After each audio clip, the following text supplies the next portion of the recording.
उत्तर प्रदेश के सोनभद्र से इस वक्त की खास खबर, जहां समाजवादी पार्टी कार्यकर्ताओं द्वारा बीएसए कार्यालय पर 55,000 बच्चों को जूता, मोजा, ड्रेस न मिलने पर आदि समस्याओं को लेकर किया गया प्रदर्शन। सोनभद्र आज दिनांक 8 फरवरी 2024 को समाजवादी पार्टी कार्यकर्ताओं द्वारा बीएसए कार्यालय पर 55,000 बच्चों को जूता, मोजा एवं ड्रेस न मिलने पर आदि समस्याओं को लेकर प्रदर्शन किया गया।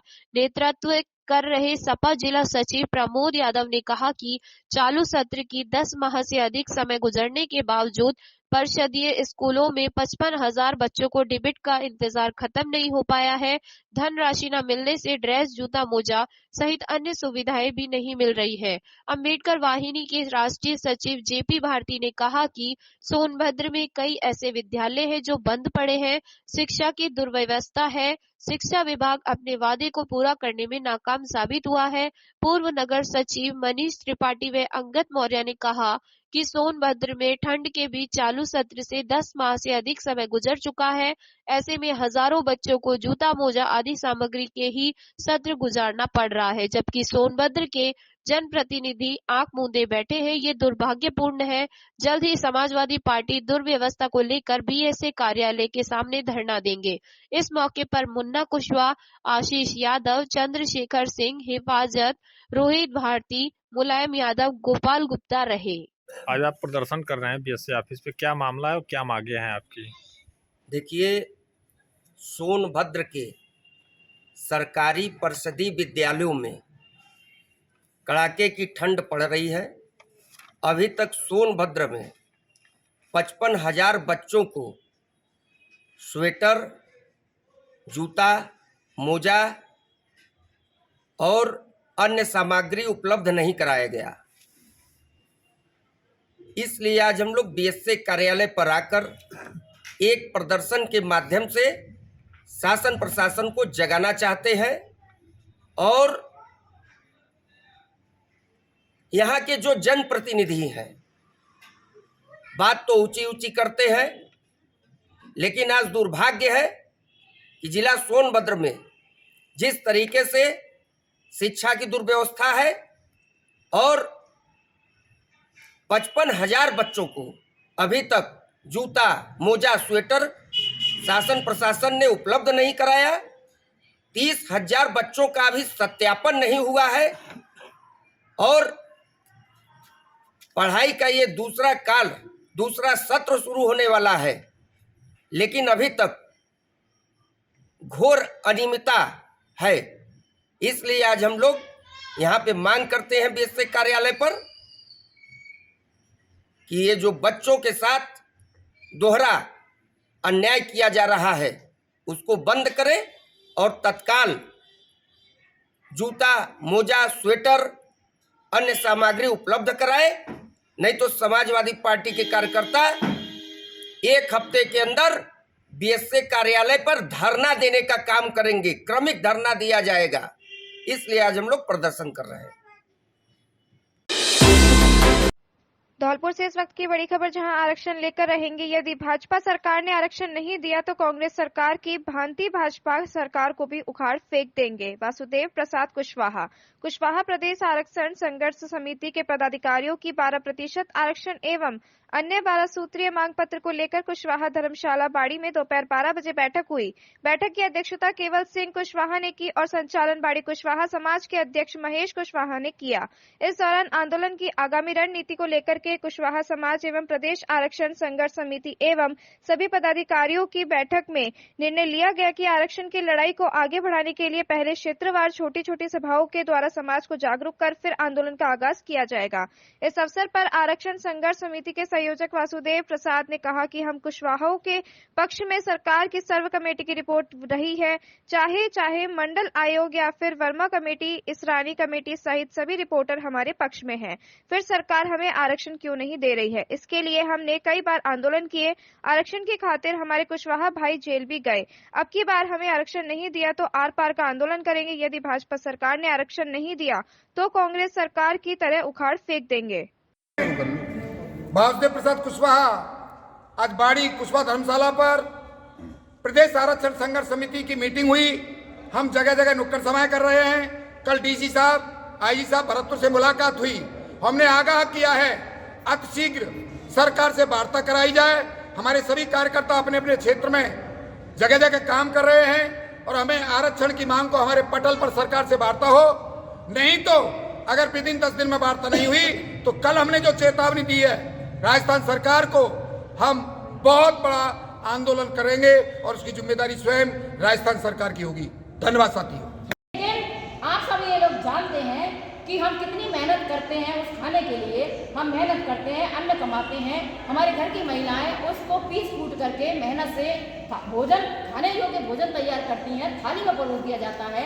लेकिन जब तक हम उस भोजन को तोड़ करके अपने मुंह में नहीं डालेंगे, उसको चबाएंगे नहीं, तब तक वो हमारे पेट के अंदर नहीं जाएगा। उस खाने के लिए भी हमें मेहनत करनी पड़ेगी। अब उसके लिए हमें करना क्या है? हमें करना ये है कि देखिए, हमने अभी 3-4 दिन से ही अपनी सभाएं चालू की तो प्रशासन के हड़कंप मच गए। अभी आपको भी आ रहे होंगे यहाँ पे फोन, तुरंत ही आ रहे हैं कि आप लोग क्या कर रहे हैं। हमें ये करना है कि हम जहाँ भी बैठे, 10 लोगों में बैठे हैं हम, 5 लोगों में बैठे हैं हम कोई भी काम कर रहे हैं, हम शादी भी अटेंड कर रहे हैं, किसी भी फंक्शन में है समाज के में, हम 10-8 आदमी बैठ करके अपनी एक वीडियो बनाएं और उसमें सिर्फ और सिर्फ चर्चा क्या करें? आरक्षण की। और उसमें यह चर्चा करें कि हम किसी भी सरकार के विरोधक नहीं है, लेकिन जो सरकार हमारी मांग को सुनेगी हम वोट उसी को देंगे।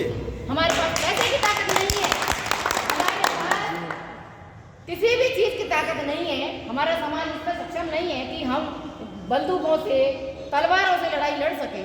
हमारा समाज एक गरीब समाज है, तो हमारे समाज के पास ताकत है सिर्फ वोट। और हमारी कीमत कब तक है? जब 70% जीत चुके हैं। ये मैं क्यों कह रहा हूं? आरक्षण के मुद्दे को ठंडे बस्ते में नहीं रखा।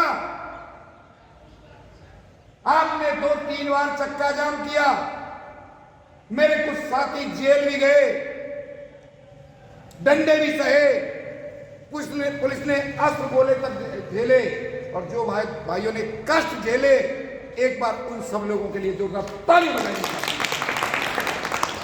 साथियों, जाना है एक दिन, जो जन्मा है वो जाएगा, और ये किसी को नहीं पता कि कब चला जाएगा।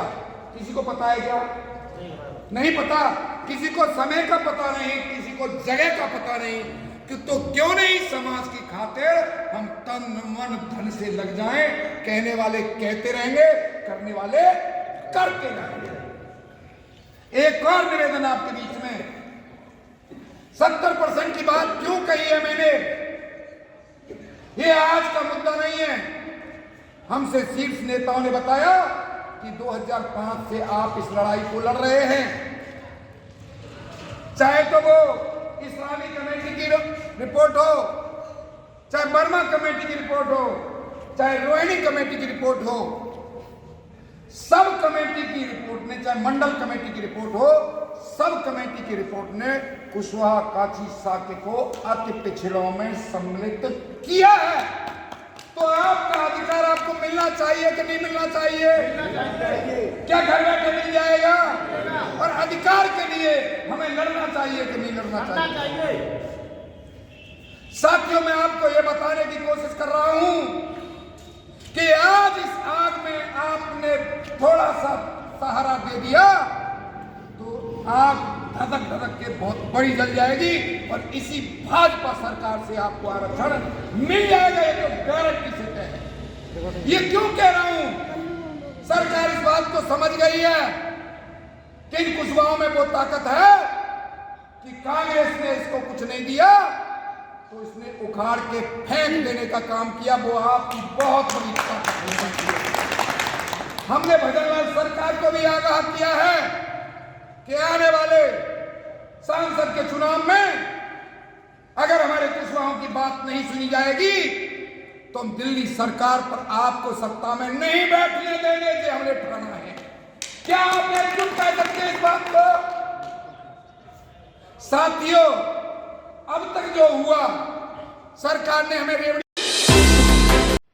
खबर अयोध्या से, जहां मिशन कर्म योगी योजना के तहत राष्ट्रीय सड़क सुरक्षा माह संपन्न। उत्तर प्रदेश शासन की मंशा के अनुरूप प्रमुख सचिव परिवहन एवं परिवहन आयुक्त के निर्देशानुक्रम में राष्ट्रीय सड़क सुरक्षा माह के अंतर्गत आज दिनांक 8 फरवरी 2024 को परिवहन विभाग अयोध्या संभाग जनपद अयोध्या द्वारा कार्यशाला आयोजित की गई, जिसमें मुख्य वक्ता श्री रामकृष्ण गोस्वामी, सुश्री रितु सिंह अयोध्या जी, अशोक पाठक एवं श्री गौरव जी भारत चरित्र निर्माण संस्था द्वारा कार्यक्रम में उपस्थित थे। कार्यक्रम का शुभारंभ अतिथियों को पुष्प गुच्छ भेंट कर प्रारंभ किया गया। तत्पश्चात सुश्री रितु सिंह संभागीय परिवहन अधिकारी अयोध्या द्वारा उपस्थित गणमान्य अतिथियों का स्वागत किया गया। सुश्री रितु सिंह संभागीय परिवहन अधिकारी अयोध्या द्वारा मिशन कर्म योगी के उद्देश्य पर प्रकाश डालते हुए बताया कि यह भारत सरकार की एक महत्वाकांक्षी योजना है, जिसमें भारतीय सिविल सेवकों कर्मचारियों में कौशल विकास कर उन्हें रचनात्मक, कल्पनाशील, प्रगतिशील, सक्षम, प्रोफेशनल और तकनीकी योग्यता से परिपूर्ण बनाने हेतु प्रशिक्षण दिया जाता है, जिससे लोग अपने कर्तव्यों का पालन करें ताकि देश को सुरक्षित एवं सुदृढ़ बनाया जा सके। राष्ट्रीय सड़क सुरक्षा माह मनाया जा रहा है, जिसमें आज परिवहन विभाग अयोध्या के तत्वाधान में आदरणीय श्री रामकृष्ण गोस्वामी जी, जो हमारे मुख्य वक्ता थे, मिशन कर्म योगी और सड़क सुरक्षा जागरूकता कार्यक्रम आयोजित किया गया, जिसमें शहर के जो हमारे अधिकारी थे, कर्मचारी थे, डीलर्स, ट्रांसपोर्टर्स, स्कूली छात्र छात्राओं, उन्होंने प्रतिभाग किया। और हमारा इस कार्यक्रम के माध्यम से ये संदेश देने का उद्देश्य था कि माननीय प्रधानमंत्री जी द्वारा शुभारंभ किए गए मिशन कर्मयोगी, जो कि अधिकारियों और कर्मचारियों के दक्षता, कौशल विकास, उनको सृजनात्मक, रचनात्मक और टेक्नो फ्रेंडली बनाने के लिए उद्देश्य से ट्रेनिंग दी जाती है, उसी के अंतर्गत हम सब अपना कर्म पर पालन करते हुए अपने देश के विकास में एक महत्वपूर्ण भूमिका निभाएं और देश को आगे बढ़ाएं। ये नियमों का सभी लोग पालन करें। अयोध्या हमारी विश्व पटल पर चमक रही है नगरी, सारे विश्व की निगाहें इस पर हैं, तो हम चाहते हैं कि यहाँ के लोग और यहाँ पर आने वाला प्रत्येक व्यक्ति, दर्शनार्थी जो भी हैं, वो अग्रदूत बने सड़क सुरक्षा के और दुर्घटनाओं को रोकने में अपनी प्रतिभागिता करें। देखिए, आज परम आदरणीय श्री रामकृष्ण गोस्वामी जी का सानिध्य परिवहन विभाग को प्राप्त हुआ, जो हमारे धार्मिक पुस्तक या पूरे मार्गदर्शक पुस्तक कह लीजिए सनातन धर्म की, जिससे जोड़कर सड़क सुरक्षा के जो मापदंड है उसका व्यापक प्रचार प्रसार किए जाने का जो संकल्प लिया गया है, ये भविष्य में बहुत ही लाभदायक होगा, ऐसी हम आशा करते हैं। क्योंकि पुराने समय देखिए, हमारे जो धर्म ग्रंथ है, जैसे एक उदाहरण ले लीजिए, जैसे हमारे स्वास्थ्य के लिए तुलसी जी कितनी आवश्यक है, धर्म से जोड़ के उनको रखा गया, तो हमारे दैनिक व्यवहार में वो आ गया है। हम सभी तुलसी की पूजा करते हैं, तुलसी जी के पत्ते का तमाम जगह हम उपयोग करते हैं। तो मेरा पूर्ण विश्वास है, जब हम रोड सेफ्टी के जो नियम हैं हम दैनिक व्यवहार में निश्चित रूप से उतार पाएंगे, जब हम उसको अपने भगवत गीता के माध्यम से उसको जोड़ेंगे। निरंतर चल रही है, जहाँ तक हमें ज्ञान है कि कम से कम 2 साल से मैं जान रहा हूँ कि आदरणीय गोस्वामी जी और हमारे प्रमुख सचिव वेंकटेश्वर लू साहब के प्रेरणा से ये निरंतर यात्रा चल रही है। विश्वजीत प्रताप सिंह, RTO प्रवर्तन अयोध्या। राष्ट्रीय सड़क सुरक्षा माह के अंतर्गत भारतीय चरित्र निर्माण संस्थान ने परिवहन विभाग उत्तर प्रदेश की भागीदारी में 3 फरवरी से वृंदावन से ये सड़क सुरक्षा मार्च का शुरुआत किया था, और इसमें परिवहन विभाग के आयुक्त ने इसका उद्घाटन किया और इस यात्रा को रवाना किया। उसके बाद हम लोग आगरा, कानपुर, वाराणसी और गोरखपुर से आज 6ठे दिन या अयोध्या में आए हैं, और एक सुरक्षित सड़क की व्यवस्था, सुरक्षित राजपथ, ये राम का भी लक्ष्य था, और उसके बिना जीवन रक्षा और राष्ट्र सुरक्षा बिना सड़क सुरक्षा के संभव नहीं है। इसी दर्शन को भगवत गीता के माध्यम से और मिशन कर्मयोगी योजना के माध्यम से, जो प्रधानमंत्री ने 2 सितंबर 2020 को लॉन्च की थी, अधिकारियों को उनकी कुशलता, क्षमता, सतर्कता, ईमानदारी और कार्य सेवा की भावना का निर्माण करने के उद्देश्य से उसी को आधार बनाकर आज अयोध्या की इस राम नगरी में हम आए हैं, और ये 14 फरवरी तक चलेगी। यहाँ से हम लोग लखनऊ जाएंगे, लखनऊ 2 दिन का कार्यक्रम है, 9 और 10 को मंथन और चिंतन का। उसके बाद प्रतापगढ़ में कार्यक्रम है, फिर प्रयागराज में 12 तारीख को कार्यक्रम होगा, फिर नोएडा में 13 तारीख को कार्यक्रम होगा और 14 तारीख को मुरादाबाद में जो राष्ट्रीय सड़क सुरक्षा माह का समापन है, उसमें प्रिंसिपल सेक्रेटरी एल वेंकटेश सरलू के मार्गदर्शन में इसका समापन होगा। और भारत के इतिहास में सड़क सुरक्षा पर इस प्रकार का जो उत्तर प्रदेश में सड़क सुरक्षा मार्च का भगवत गीता के माध्यम से ये आयोजन हुआ है, मैं बिल्कुल स्पष्ट रूप से कहना चाहूंगा, पूरे देश के अंदर किसी भी राज्य में इस प्रकार का आयोजन 12 दिवसीय सड़क सुरक्षा यात्रा के रूप में नहीं हुआ होगा। विराटनगर से इस वक्त की खास खबर, जहां शहीद राजीव सिंह की पुण्यतिथि पर वीरांगना सहित परिजनों का किया सम्मान। विराटनगर विधानसभा क्षेत्र के वरिष्ठ भाजपा नेता पवन शर्मा जवानपुरा ने लुहाकना खुर्द निवासी नायक शहीद राजीव सिंह की पुण्यतिथि पर शहीद को श्रद्धांजलि अर्पित कर परिवारजनों का सम्मान किया। इस अवसर पर शहीद स्मारक पर माल्यार्पण कर पुष्पांजलि अर्पित की। शहीद के पिता शंकर सिंह, माता पुष्पा कंवर, वीरांगना उषा कंवर सहित सभी परिवारजनों का माल्यार्पण कर शोल ओढ़ाकर सम्मान किया गया।